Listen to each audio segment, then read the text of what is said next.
Bom dia, igreja. Como vocês estão? Tudo bom?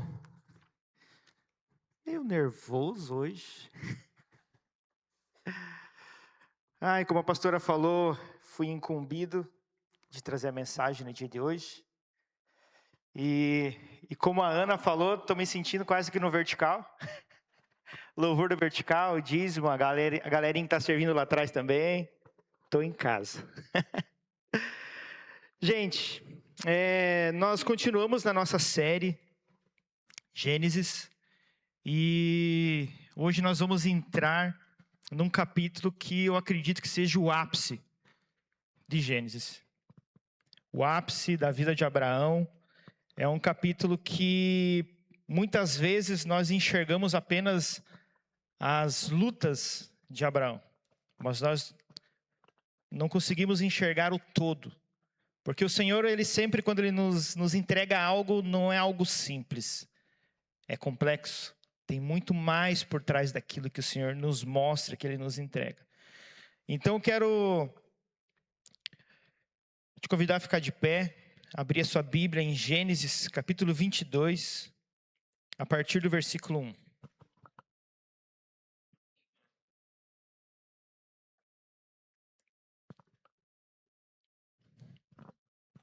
Gênesis 22, versículo 1. Passado algum tempo, Deus pôs Abraão à prova, dizendo-lhe: Abraão. Ele respondeu: Eis-me aqui. Então disse Deus: Tome seu filho, seu único filho, Isaque, a quem você ama, e vá para a região de Moriá. Sacrifique-o ali como holocausto, num dos montes que lhe indicarei. Na manhã seguinte, Abraão levantou-se, preparou o seu jumento, levou consigo 2 de seus servos e Isaque, seu filho. Depois de cortar a lenha para o holocausto, partiu em direção ao lugar que Deus lhe havia indicado. No terceiro dia de viagem, Abraão olhou e viu o lugar ao longe. Disse ele a seus servos: Fiquem aqui com o jumento enquanto eu e o rapaz vamos até lá. Depois de adorarmos, voltaremos. Abraão pegou a lenha para o holocausto e a colocou nos ombros do seu filho Isaque. E ele mesmo levou as brasas para o fogo e a faca. E caminhando os dois juntos, Isaque disse a seu pai Abraão: Meu pai. Sim, meu filho, respondeu Abraão. Isaque perguntou: As brasas e a lenha estão aqui, mas onde está o cordeiro para o holocausto? Respondeu Abraão: Deus mesmo há de prover o cordeiro para o holocausto, meu filho. E os dois continuaram a caminhar juntos. Quando chegaram ao lugar que Deus lhe havia indicado, Abraão construiu um altar e sobre ele arrumou a lenha. Amarrou seu filho Isaque e o colocou sobre o altar, em cima da lenha. Então estendeu a mão e pegou a faca para sacrificar seu filho. Mas o anjo do Senhor o chamou do céu: Abraão, Abraão. Eis-me aqui, respondeu ele. Não toque no rapaz, disse o anjo. Não lhe faça nada. Agora sei que você teme a Deus, porque não me negou seu filho, o seu único filho. Abraão ergueu os olhos e viu um carneiro preso pelos chifres num arbusto. Foi lá pegá-lo e o sacrificou como holocausto em lugar de seu filho. Abraão deu àquele lugar o nome de O Senhor Proverá. Por isso, até hoje se diz: No monte do Senhor se proverá. Até aqui. Pai querido Deus, eis aqui, Senhor, a Tua palavra, Senhor, nessa manhã. E, Senhor, nós queremos, Pai, que a Tua palavra ela é viva e eficaz, e ela é capaz de nos cortar de dentro para fora, nos transformando, Senhor. Por isso, Senhor, nessa manhã eu peço, Pai, para que o Senhor nos conduza, Senhor, naquilo em que o Senhor deseja ministrar aos nossos corações. Senhor, eu estou aqui, Senhor, apenas como um mensageiro da Tua palavra, Deus. E o mensageiro, ele não é mais importante do que a palavra. Por isso, Deus, que eu não estrague nada daquilo que o Senhor deseja nos ministrar nessa manhã, mas que através da Tua palavra nós saiamos daqui, Senhor, transformados. Em nome de Jesus. Amém.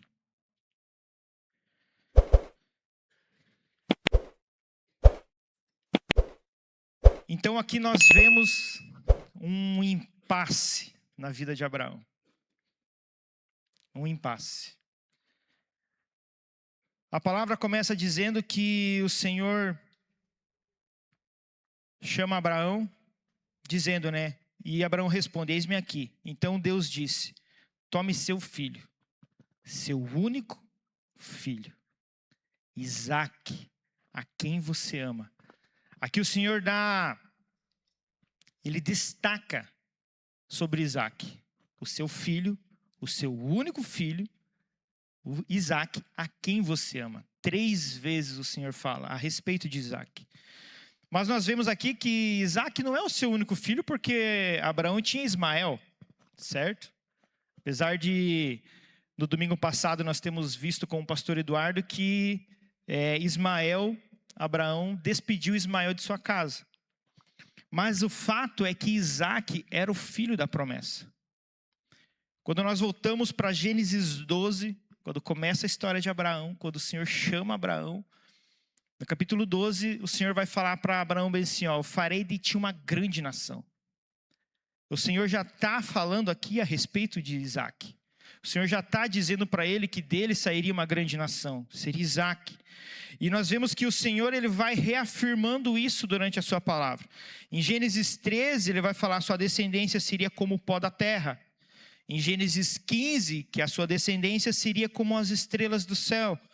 Em Gênesis 17, Deus muda o nome de Abrão para Abraão e promete especificamente que Sara daria à luz a um filho.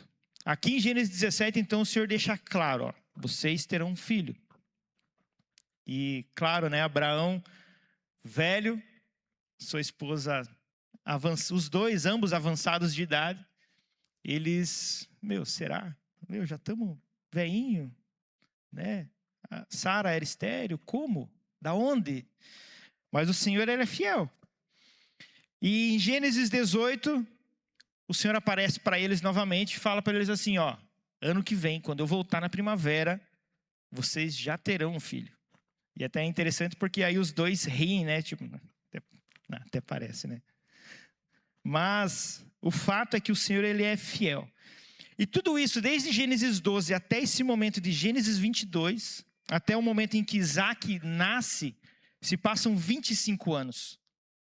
25 anos de uma espera, de uma promessa que o Senhor fez a eles. Agora, pense comigo, eu fiquei pensando nas promessas que o Senhor fez para mim, para minha casa. 25 anos de espera. Abraão, a gente vê que, claro, Abraão, ele não acertou sempre, né? Sara, sua esposa, foi lá e, ó, já que está demorando, estamos velhos, eu não vou conseguir te dar um filho, então aqui eu pego a minha serva aqui e nasce Ismael. Eles não acertaram. Mas ainda assim o Senhor tinha promessa, mesmo depois de Ismael, o Senhor falou assim, não é com Ismael, vocês terão um filho. A promessa continuava viva. 25 anos de espera e nesse período, nesses 25 anos, a fé de Abraão, nós vemos que a fé dele, ela vai sendo refinada, ela vai sendo mais aguçada. Abraão, ele vai entendendo melhor como a sua fé ia funcionando, ela foi amadurecida.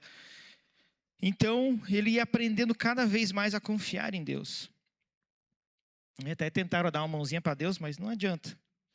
O Senhor é quem faz. E nesse momento aqui, né, acabamos de ler a palavra. Nós sabemos o que vai acontecer lá na frente com Isaque. Mas Abraão não sabia.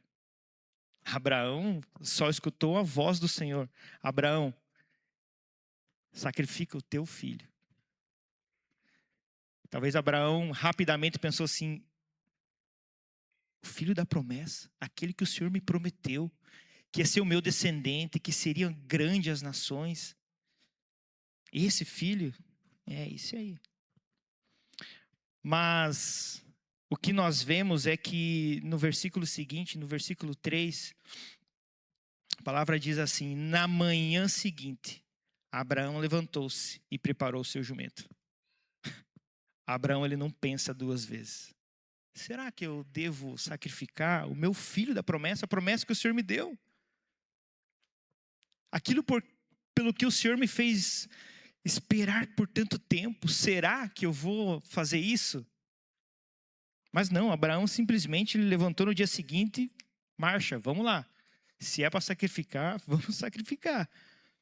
Então, é interessante porque em todo o capítulo 22 nós não vamos perceber nenhum tipo de expressão de Abraão. Se Abraão estava triste, se ele estava preocupado, se ele estava nervoso.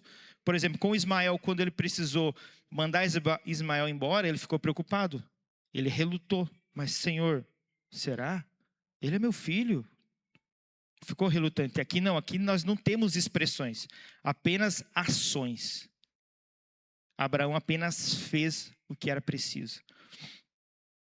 Então eu fico pensando nessa luta interna de Abraão, daquilo que ele deveria fazer com o seu filho da promessa. Então na manhã seguinte ele vai, e é interessante porque essa viagem ela dura 3 dias. Então não foi uma decisão assim do nada, vamos.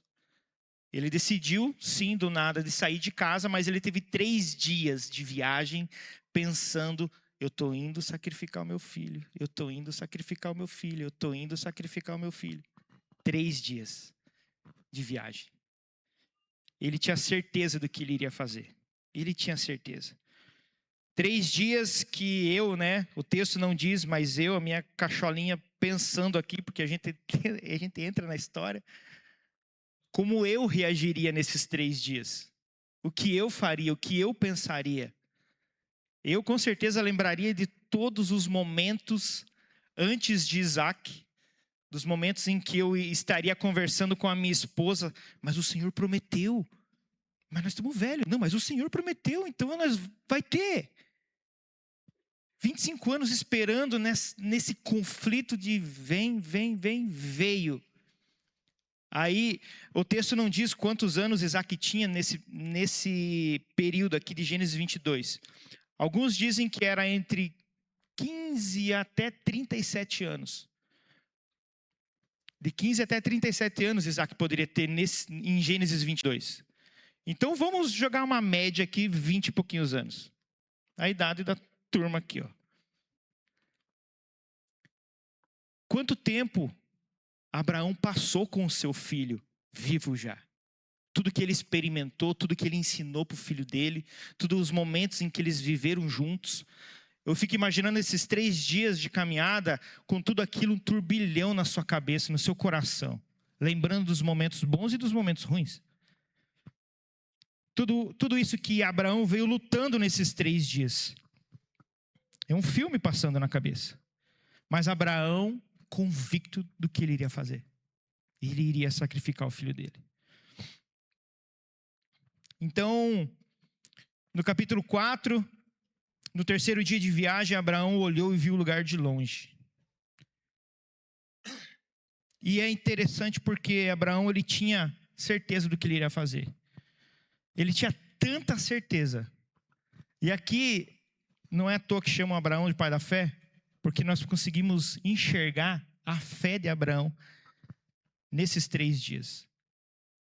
Porque em Hebreus, capítulo 11, versículo 19, vai falar o seguinte: Abraão levou em conta que Deus pode ressuscitar os mortos.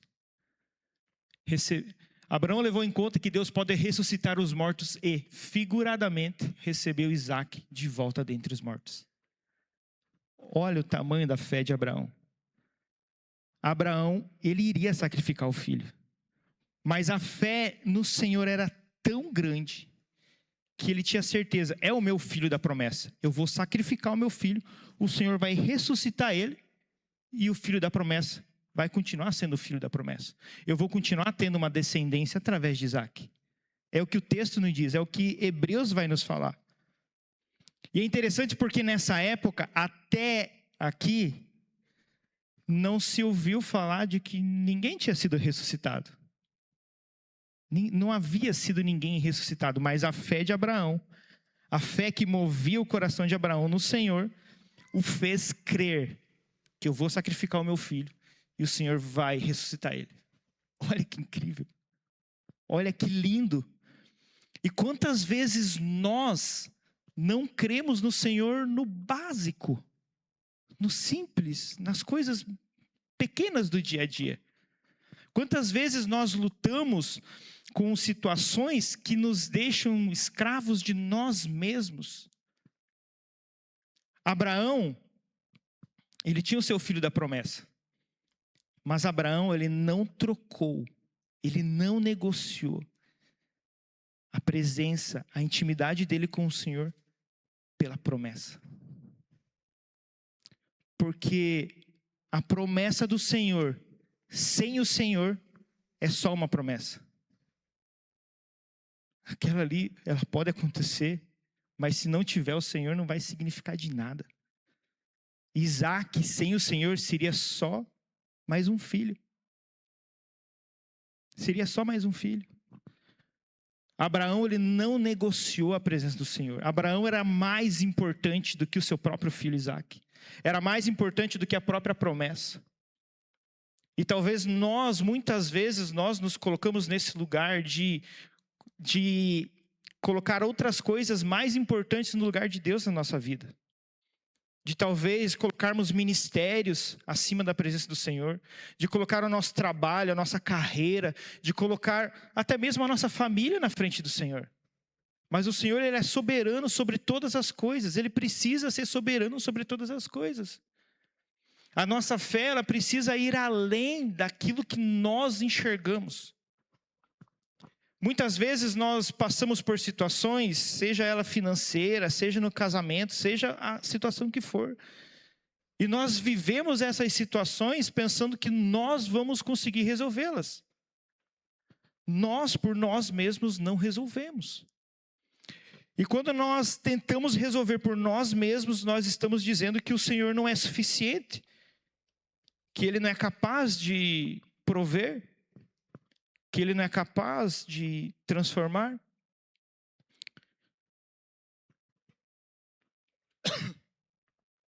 E a fé, muitas vezes, não vai nos fazer entender todas as coisas. Abraão não entendia. A maioria das vezes, quando o Senhor pede algo para Abraão, o Senhor não fala o todo para Abraão. Começou em Gênesis 12. Sai da tua terra, do meio da tua parentela, para a terra que eu vou te mostrar. Ele não falou, sai desse ambiente e vai para Rio Negrinho. Ele falou, sai. E nós, muitas vezes, nós queremos abrir o Waze já com qual montanha nós vamos desviar, qual rio que nós vamos ter que desviar, por onde, Senhor, quais as lutas que eu vou ter que dar uma volta talvez um pouco mais longa. Nós queremos o caminho fácil, mas a vida com o Senhor nós sabemos que não é fácil. A palavra vai dizer, no mundo tereis aflições, mas tem de bom ânimo. Abraão foi um cara que teve muito bom ânimo. Para sair de casa, deixar todos os parentes, para um lugar que ele nunca imaginava, não sabia nem para onde estava indo, cara. E aí ele chega, o Senhor pede o seu filho, o seu único filho, o filho a quem ele ama, o seu filho da promessa, a sua descendência, aquele de quem nós viríamos, da onde o Messias viria. Cara, é fé. E nós nos queixamos do nosso pouco. Nós nos queixamos do nosso pouco. E muitas das vezes, nós tentamos salvar o nosso casamento sozinho, nós tentamos vencer os nossos pecados sozinhos, nós tentamos fazer tudo sozinho, sem colocar Deus na equação. Qualquer conta da nossa vida, sem Deus, é uma conta perdida. É uma conta perdida, porque nós não somos capazes de resolver isso. E nós vemos isso na vida de Abraão. Abraão ele sempre colocou a fé dele no Senhor. E a gente tem uma história com a Jaque, que talvez muitos não saibam, né? Mas esse ano nós fizemos 18 anos de casado. E 2007, nós casamos em 2008. 2007 a Jaque ficou doente. Ela nasceu com um problema de saúde, já nasceu com esse problema de saúde, e ela fez várias cirurgias até então. E nesse ano ela ficou muito mal. Ficou muito mal, ela precisou ser internada de novo e operar. E nós namorávamos nessa época. A gente já ia na igreja, a gente conhecia o Senhor. E a cirurgia dela foi muito severa. Ela ficou com sequelas da cirurgia. E ela fez a cirurgia em Joinville, então, na época, cara, eu tinha 16 para 17 anos na época. Então, eu não tinha como me locomover para lá e para cá para poder ver ela e tal. Mas o primo dela, que sempre fez os corre para ela, me levava. Ele sempre passava lá em casa, me pegava, eu ia com ele. Sempre que podia, eu ia com ele. Ela ficou 21 dias internada na UTI, mais 20 dias internada no hospital. 21 dias na UTI em coma, inclusive. E o fato é que sempre que eu ia lá ver ela, sempre que nós conversávamos com os médicos, o diagnóstico era sempre o mesmo. Ó, vocês se preparem, porque ela não vai passar desse final de semana. Ela não vai passar dessa semana, ela não vai passar. Era sempre os diagnósticos dos médicos. Mas eu lembro que eu tinha uma convicção muito grande em mim, de que aquilo não era verdade. E eu não aceitava aquilo. Eu falava assim, não, mas credo. Não foi, não é o que o Senhor deseja para ela. Era o meu sentimento. Era o meu sentimento, não é o que o Senhor tem para ela. E eu lembro que teve uma vez que eu acabei não indo para Joinville, foi bem no meio da semana, foi numa quarta-feira, eu não fui. E o primo dela voltou com esse diagnóstico. Eu falei assim, mas não vai. Aí eu saí da empresa, fui pro centro, comprei uma bota marrom, cano alto, assim, ó, com aquele salto plataforma desse tamanho, assim, ó. A bota era feia, gente. Hoje a bota era feia. Mas na época era... Meu Deus do céu. Comprei a bota. Cheguei na casa... Ela morava com a avó, né? Cheguei na casa da avó dela. Vó, comprei um presente para Jaque. Mas filho... Ela sempre chama, né, filho. Mas filho, ó... Chegaram falando aí, falei assim, vó, não importa o que falaram. Ela vai voltar para casa. Essa era a minha frase. Eu cria nisso. Eu cria de todo o meu coração que ela ia voltar para casa. E voltou, graças a Deus. Mas eu lembro de muitas vezes de eu entrar dentro da igreja chorando. Porque o único lugar de fé que eu tinha era no Senhor. Não era porque eu amava ela. Mas é porque eu cria que o Senhor podia fazer as coisas. Eu cria que o Senhor podia transformar, podia mudar as situações. E mudou. Ela tinha um passado terrível. Mas, a partir desse momento, o Senhor foi restaurando algumas situações. Então, o Senhor, Ele causa dores para que nós possamos ser tratados na nossa fé e sermos transformados. Ela usou bem pouca bota, mas serviu. A bota pesava mais que ela quando ela voltou para casa. Era enorme aquela bota. Mas o fato é esse, que muitas vezes nós precisamos nos esforçar para crermos no Senhor. A fé não é um negócio que você... Não, eu creio, beleza. E você esquece. É um exercício. A tua fé você precisa pôr em prática todos os dias. Todos os dias. Então, talvez você está passando por alguma luta, alguma dificuldade. As terças e quintas de oração, elas vão voltar. Vem para cá. Vem dobrar o teu joelho. Colocar diante da presença do Senhor. Para o Senhor fortalecer a tua fé, te deixar mais forte, mais vigoroso. Nós lutamos por tudo nessa vida, por que nós não vamos lutar pelas coisas do Senhor? Para o Senhor nos transformar, nos fazer revigorantes, transformar o lugar onde nós moramos. Então, aqui, Abraão, ele cria que o seu filho podia ser ressuscitado pelo Senhor. Tanto que no versículo 5 ele vai dizer, né? Fiquem aqui com o jumento, enquanto eu e o rapaz vamos até lá. Adoraremos, depois de adorarmos, voltaremos. Olha a fé de Abraão aí.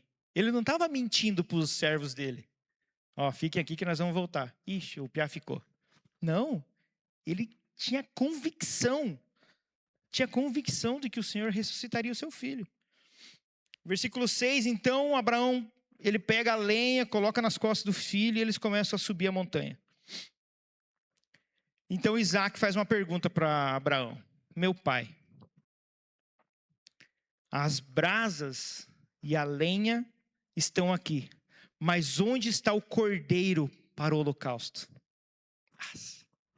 Aqui eu pensei, cara, Abraão deve ter hesitado um segundinho, o Senhor vai prover. Porque a mente do pai, nesse lugar, ele está subindo, está chegando a hora. Está chegando a hora de eu ir lá e imolar o meu filho. Mas ele fala, não, o Senhor vai prover, meu filho. O Senhor vai prover. No versículo 8, então, né, o Abraão ele responde que Deus iria prover. No versículo 9, eles chegam lá em cima. Abraão constrói um altar e sobre ele arrumou a lenha.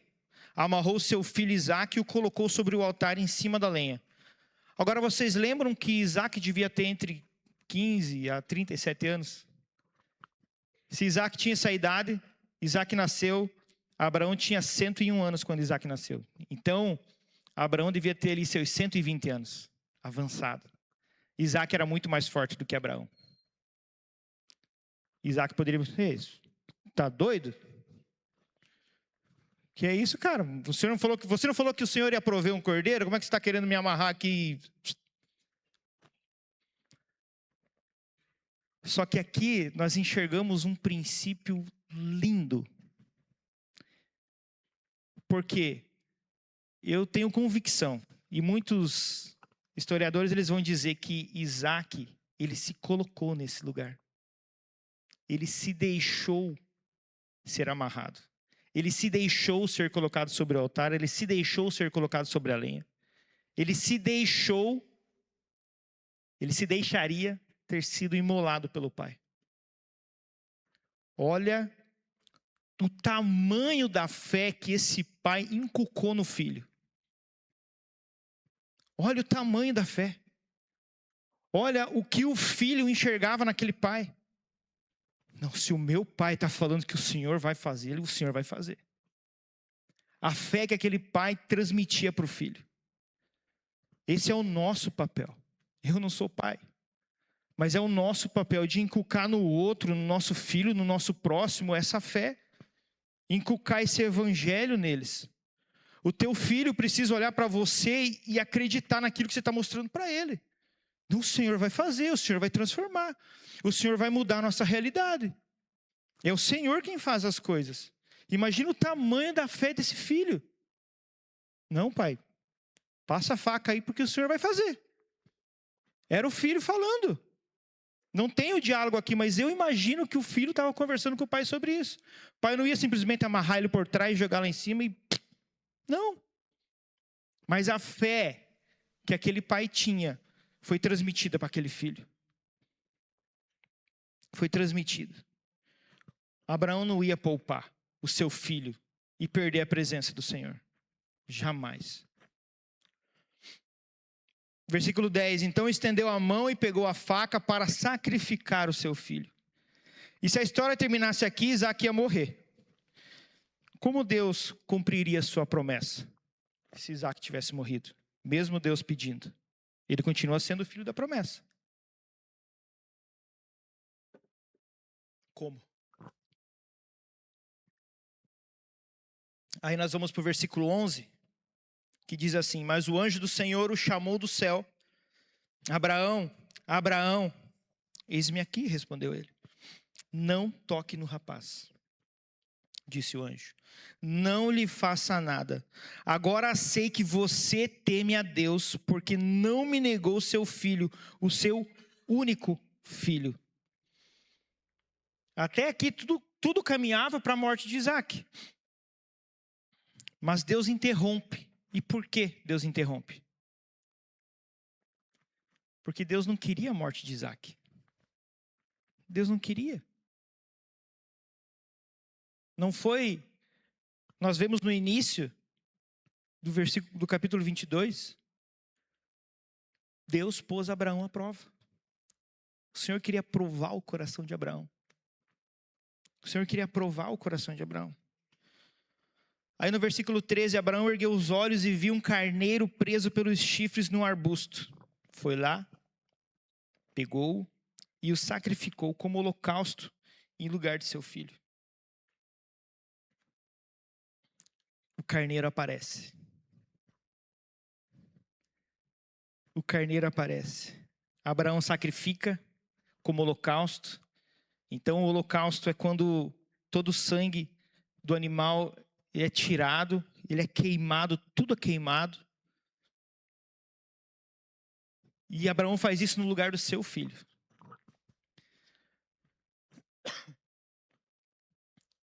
Mas por que o Senhor simplesmente não falou para Abraão bem assim: Abraão, não mata o teu filho, pega ele e pode descer? Deus podia ter feito isso. Deus podia ter feito. Só desce. Mas não. Ainda assim, o Senhor deixou ali um carneiro para que fosse sacrificado no lugar de Isaac. Mas por quê? Porque era um ritual? Porque era costume? Porque Deus queria um animal morto? Não. Porque Deus estava ensinando um princípio que percorre toda a Bíblia. Toda a Bíblia. O pecado, ele produz morte. O salário do pecado é a morte. E o pecador, eu e você, pecadores, só vive quando um substituto morre no meu e no teu lugar. Gênesis, quando Adão cai. Adão, meu Deus, misturando Abraão com Adão. Gênesis, quando Adão cai, a queda do homem, que o Senhor aparece, vai conversar com ele: Senhor, eu me escondi porque estava nu. Qual o salário daquele pecado que a Bíblia nos ensina? Morte. O salário do pecado é morte. Mas o que Deus fez com Adão e Eva? O que Deus fez? Versículo Gênesis 3:21. O Senhor Deus fez roupas de pele e com elas vestiu Adão e sua mulher. O Senhor sacrificou um animal por causa do pecado dos dois. E ali, a partir dali, nós vamos ver em todo o Antigo Testamento. Todo o Antigo Testamento nós vamos ver. Levítico, tenda e carrada. Levítico tinha muito sacrifício para isso, para aquilo, para aquele outro. Tudo explicadinho, para que cada sacrifício servia. Então nós vemos que o Antigo Testamento inteiro era usado os animais como forma de sacrifício pelos nossos pecados, pelo meu e pelo teu pecado, pelo pecado do povo na época. Era usado animais. Mas o carneiro, ele não resolve o problema do pecado. O carneiro, ele não resolve. Hebreus 10:4 vai dizer assim: pois é impossível que o sangue de touros e bodes tire pecados. Então o carneiro não resolveu o problema do pecado de Isaac. O carneiro simplesmente livrou Isaac de morrer fisicamente naquele momento. Mas ele não resolve nada. O sangue de animais não resolve nada. O carneiro de Isaac não era o fim da história, ele apontava para alguém maior. E no versículo 7 ficou uma pergunta para trás, certo? Pai, e o carneiro? A lenha, o fogo e o carneiro. Sabe onde está o carneiro? João capítulo 1, versículo 29. Bota para mim lá. que eu estou só com a parte B do versículo. João capítulo 29. No dia seguinte, João viu Jesus aproximando-se e disse: vejam, é o Cordeiro de Deus que tira o pecado do mundo. Está aqui o Cordeiro. O Antigo Testamento inteiro está apontando para Cristo, para o Cordeiro que tira o pecado do mundo. Nenhum animal livra ninguém do seu pecado. Não nos limpa do nosso pecado. A Bíblia nos ensina que o salário do pecado é a morte. O problema nunca foi apenas o pecado de Abraão ou de qualquer um personagem da Bíblia. O problema é o nosso pecado. O nosso pecado. Nós somos os que merecíamos estar no altar. O altar era para mim, era para você. Era o nosso lugar. Mas Deus, Ele fez por nós o que nós não poderíamos fazer. Nós não poderíamos sair daquele lugar da mesma forma. Nós, mesmo que nós morrêssemos naquele lugar, não faria sentido nenhum. Romanos 5:8. Mas Deus demonstra seu amor por nós. Cristo morreu em nosso favor quando ainda éramos pecadores. Então aqui nós vemos que Cristo é o verdadeiro Cordeiro. O único capaz de nos tirar da morte. De nos livrar de nós mesmos, de quem nós somos. E diferente de Isaac, que foi poupado, o pai não poupou o seu filho no madeiro. Deus não gritou do alto: ei, pare, meu filho. Não, Ele deixou. Porque se Jesus fosse poupado naquele dia, se Jesus fosse poupado, nós ainda continuaríamos perdidos. Sem salvação, sem redenção, sem conhecer o amor verdadeiro. Sem sermos transformados, nós continuaríamos numa vida de morte ainda. Jesus, então, ele... Queria chamar o pessoal do louvor. Jesus, então, ele carrega a sua cruz. E aqui nós temos algumas semelhanças. Jesus carrega a sua cruz, Isaac carrega a sua lenha. Jesus, ele foi pregado no madeiro. Isaac, ele foi amarrado. A diferença é que Isaac, ele teve um substituto. Jesus, ele não tinha um substituto. Ele era o substituto. O Cordeiro perfeito. Porque era para mim e para você estarmos naquele lugar. Jesus ficou na cruz no nosso lugar. Ele se colocou naquele lugar por mim e por você. Ele sabia, ele podia muito bem ter dito não. Ele podia muito bem ter dito não. Mas ele escolheu ir até o final. Por mim e por você. Ele escolheu ir até o final. Ele escolheu morrer por mim e por você. Na cruz, Jesus não morreu apenas como um exemplo de amor. Para nós olharmos, nossa, olha só, ele realmente amava a humanidade. Não, ele morreu levando sobre si a culpa do nosso pecado. A condenação que era nossa caiu sobre ele. A ira deveria cair sobre nós, mas caiu sobre ele. Isaías 53, 4, vai falar assim: certamente ele tomou sobre si as nossas enfermidades, e sobre si levou as nossas doenças. Contudo, nós o consideramos castigado por Deus atingido e afligido. Mas ele foi transpassado por causa das nossas transgressões, foi esmagado por causa da nossa iniquidade. O castigo que nos trouxe a paz estava sobre ele, e pelas suas feridas fomos curados. Eu nunca consegui assistir aquele filme do Mel Gibson, Jesus. Não consegui assistir aquele filme. Eu não suportei ver as imagens do quanto o Senhor foi açoitado. Não suporto, não consigo enxergar aquilo. Aquilo é um pouco. Não é o tudo. É um pouco do que o Senhor suportou por mim e por você. Era o que eu e você merecíamos. Era o nosso lugar. Aquele era o nosso lugar. Mas Ele pagou esse preço por nós. Ele pagou. O castigo que nos trouxe a paz estava sobre Ele, e pelas suas feridas fomos curados. Todos nós, tal qual ovelhas, nos desviamos. Cada um de nós se voltou para o seu próprio caminho. E nós fazemos isso todos os dias. Quando nós tomamos as nossas próprias decisões. Quando nós escolhemos o que nós vamos fazer. Quando nós escolhemos não sacrificar o nosso filho. A nossa promessa.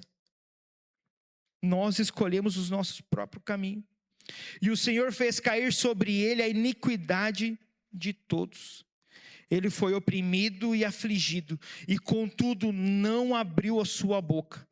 Como um cordeiro foi levado para o matadouro, e como uma ovelha que diante de seus tosqueadores fica calada, ele não abriu a sua boca.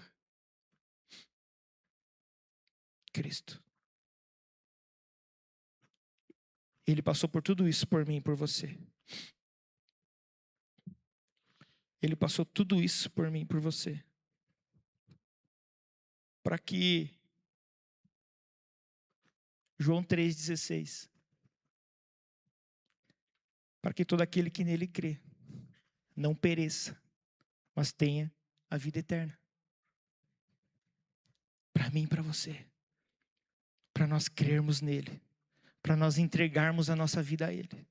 Para nós nos aproximarmos a ele todos os dias.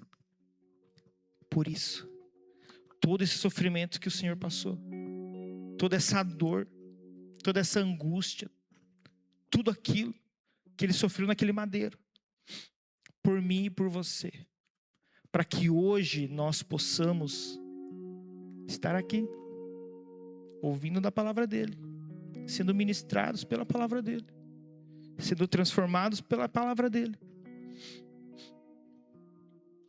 É por isso.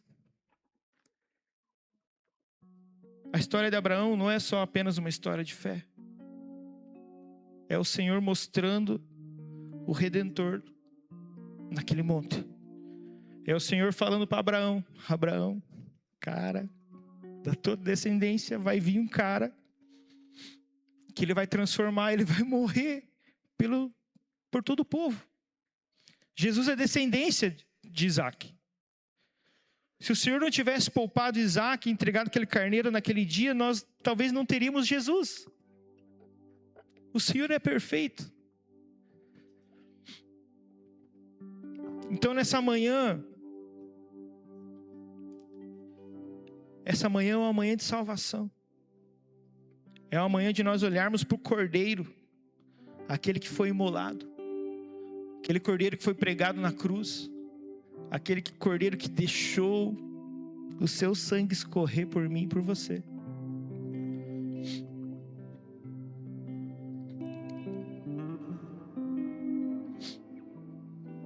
A pergunta não é o que nós vamos oferecer ao Senhor. A pergunta é o que nós vamos fazer com o Filho que o Senhor ofereceu por nós. E talvez nessa manhã muitos aqui tenham entrado aqui com a sua vida bagunçada. Assim como eu um dia entrei numa igreja, 2004, com a vida tudo zoada. Com a vida tudo bagunçada. Eu tinha 13 anos. Mas 13 anos bem mal vividos. E ali o Senhor me encontrou. E talvez muitos aqui chegaram assim. Ou talvez já esteja numa caminhada com o Senhor e a vida está bagunçada também. Mas o Senhor, Ele marca encontros conosco. É o Senhor de encontros. Ele adora ter encontros conosco. Muitas das vezes, encontros que a gente não espera. E esses são os melhores. Porque Ele nos arrebenta. Ele mostra quem nós somos. Ele revela o nosso coração. E Ele deseja nos transformar. Então essa manhã é para você. É para nós. Essa manhã é para nós. Você que olhou para dentro de você e se enxergou, assim como eu um dia lá atrás me enxerguei pecador. Essa manhã é para nós.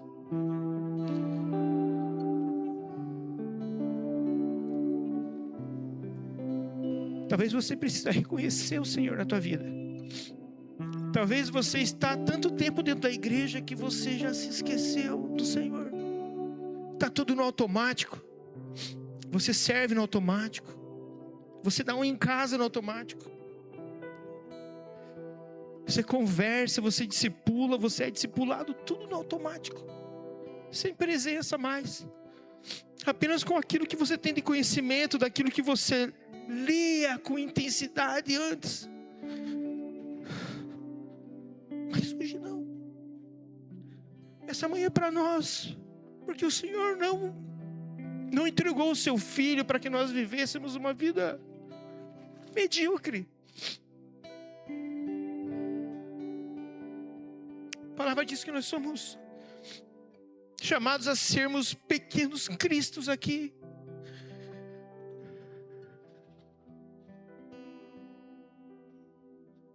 Eu quero te convidar.